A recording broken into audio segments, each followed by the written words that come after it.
అన్యజనులకు పౌలు గారు సువార్తను ఏ విధంగా ప్రకటించాడు అని పరిశీలిస్తే ఈ రోజున్న సమాజంలో మనం కూడా అన్ని జనులకు సువార్తను ఏ విధంగా ప్రకటించాలో అర్థమవుతుంది. ప్రియమైన దేవుని వారలారా, కొరింథీయులకు రాసిన పత్రిక అపోస్తులకు రాసిన పత్రిక అపోస్తుల పత్రిక 13వ అధ్యాయం 14వ వచనం చూడండి. అప్పుడు వారు పెర్గే నుండి బయలుదేరి పిసిదియలోనున్న అంతియొక్కు వచ్చి విశ్రాంతి దినమందు సమాజ మందిరములో వెళ్ళి కూర్చుండిరి. ధర్మశాస్త్రమును ప్రవక్తల లేఖనములను చదివిన తర్వాత సమాజ మందిరపు అధికారులు, సహోదరులారా, ప్రజలకు మీరేదైనా బోధవాక్యము చెప్పవలెనని ఉన్న ఎడల చెప్పుడని వారికి వర్తమానం చేసిరి. పౌలు గారు సువార్తను ప్రకటించడానికి ఉపయోగించినటువంటి పద్ధతులు చూడండి. విశ్రాంతి దినమున ఎక్కడికి వెళ్ళి కూర్చున్నారు? సమాజ మందిరాలలోనికి వెళ్ళి కూర్చున్నారు. మందిరాలలోనికి వెళ్ళారు దేవుని వాక్యాన్ని ప్రకటించడానికి. వారు ప్రకటించిన తరువాత అవకాశం ఇస్తారేమోనని ఎదురు చూసి వారికి అవకాశం ఇచ్చినప్పుడు దేవుని వాక్యాన్ని ప్రకటించారు.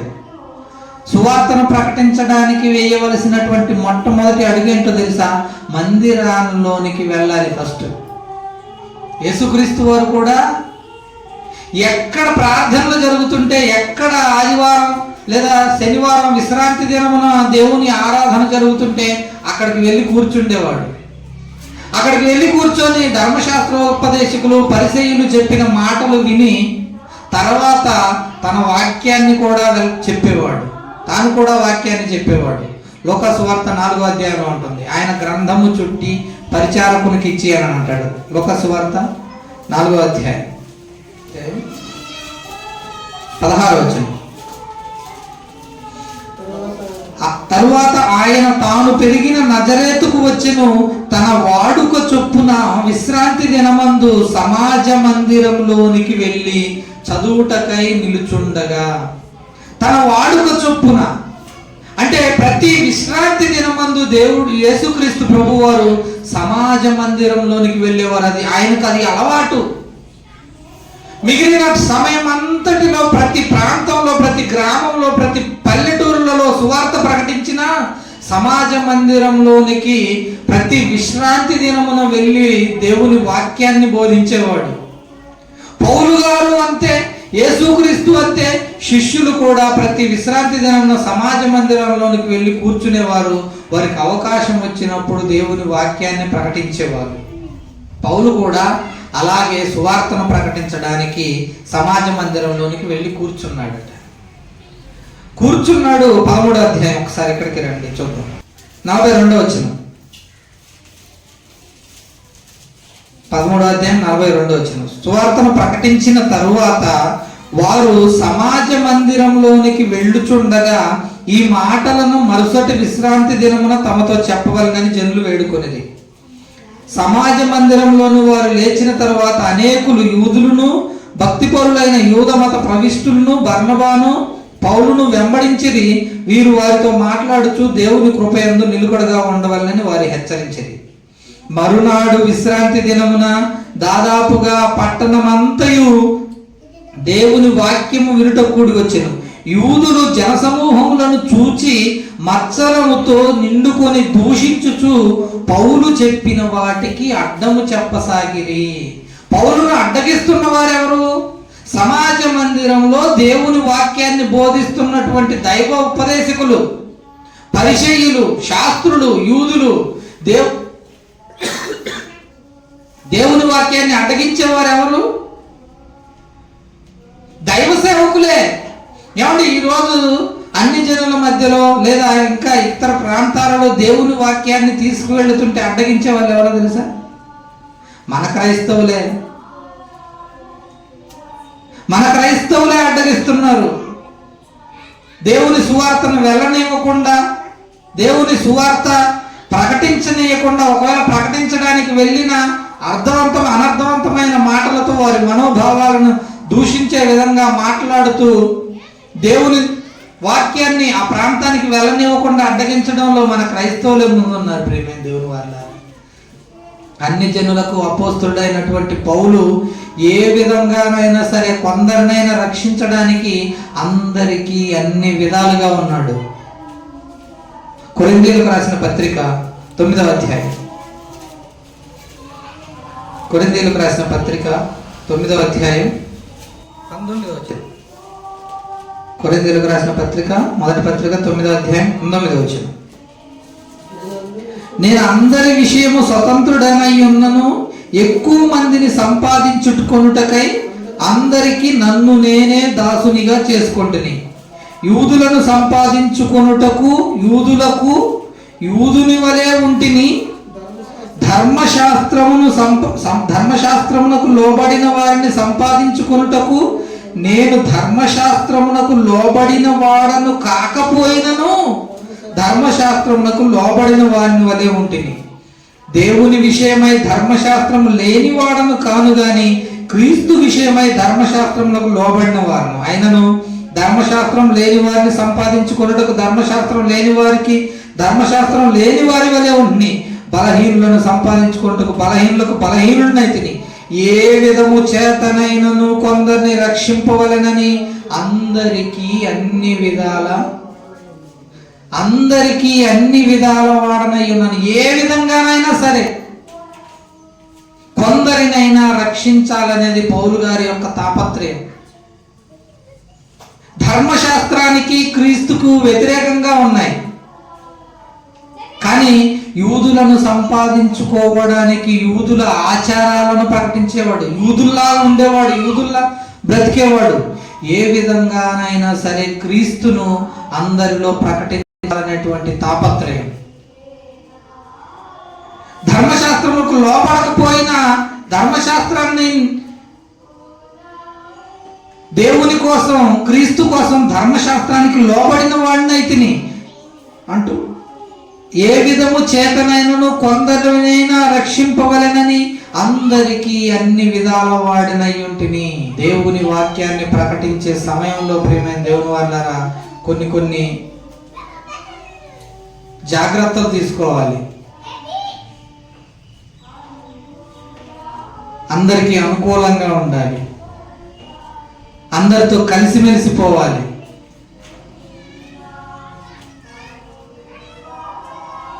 ధర్మశాస్త్రానికి లోబడిన వాడు కాకపోయినా క్రీస్తును ప్రకటించడానికి ధర్మశాస్త్రానికి లోబడిన వాడిని అయితేని అని అన్నాడు పౌలు.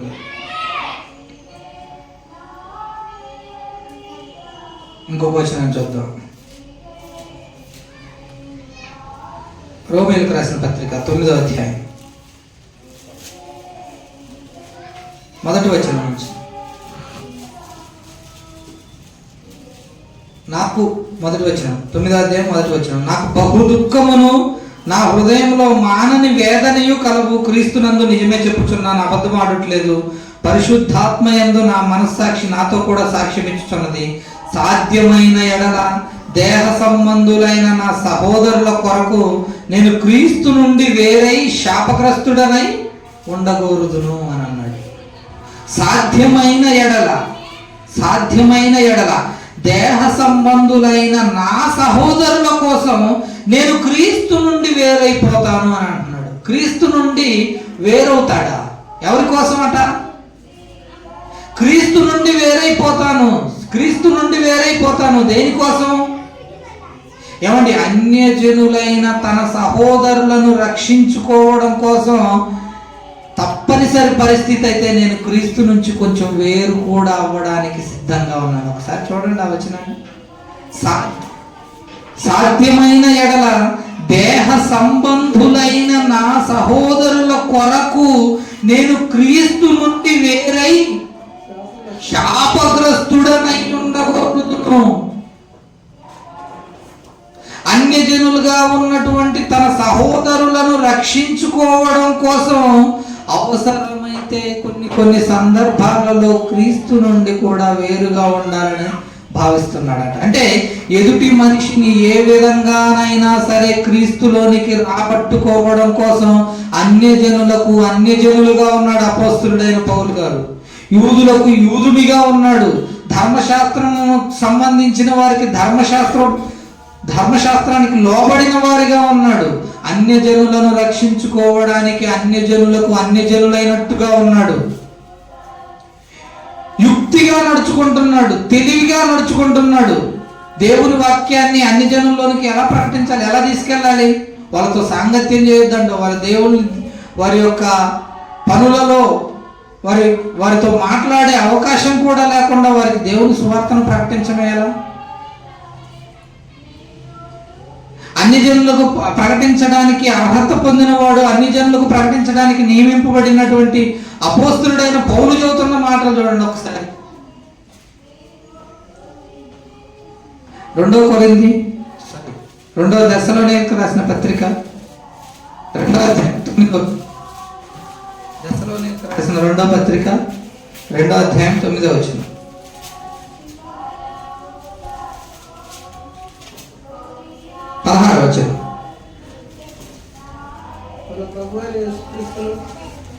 దశలోనికైలకు రాసిన 2వ పత్రిక మొదటి పత్రిక క్షమించండి 2వ అధ్యాయం 16వ వచనం.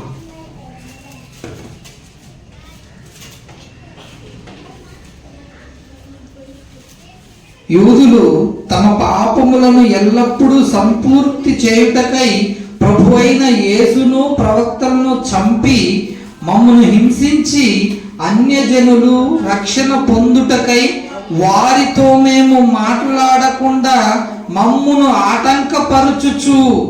ఎవరు? అన్యజనులు రక్షణ పొందుటకై అన్యజనులతో మేము మాట్లాడకుండా మమ్మల్ని ఆటంకపరుస్తున్నారు. దేవునికి ఇష్టలు కాని వారును మనుషులందరికీ విరోధులనై ఉన్నారు. పౌలు గారు అన్యజనులకు సువార్తను ప్రకటించడానికి వెళుతుంటే అడ్డగించేవారు ఎవరట? యూదులు. నువ్వు అన్యజనులకు సువార్తను ఎందుకు ప్రకటిస్తున్నావు, వారి దగ్గరికి ఎందుకు వెళుతున్నావు, వారితో ఎందుకు మాట్లాడుతున్నావు అని వారితో మాట్లాడకుండా అడ్డగిస్తున్నారట, వ్యతిరేకిస్తున్నారట. క్రీస్తును ప్రకటించకుండా అన్యజనులకు అడ్డగించే వారిలో ఎవరున్నారు? యూదులు ఉన్నారు ఆ రోజు. ఈ రోజు ఎవరున్నారు? మన క్రైస్తవులైనటువంటి దైవ సేవకులే ఉన్నారు. దేవుని సువార్తను అన్యజనులకు వెళ్ళనివ్వకుండా వారితో పాటు వాక్యాన్ని పంచుకోనివ్వకుండా అడ్డగించడంలో ఆ రోజు యూదులు ఉంటే ప్రియమైన దేవుని వల్ల ఈరోజు క్రైస్తవ సేవకులు కూడా దేవుని వాక్యాన్ని అన్ని జనులకు ప్రకటించనివ్వకుండా అడ్డుకుంటున్నారు. అపోస్తలుల కార్యములు 14వ అధ్యాయం 1వ వచనం.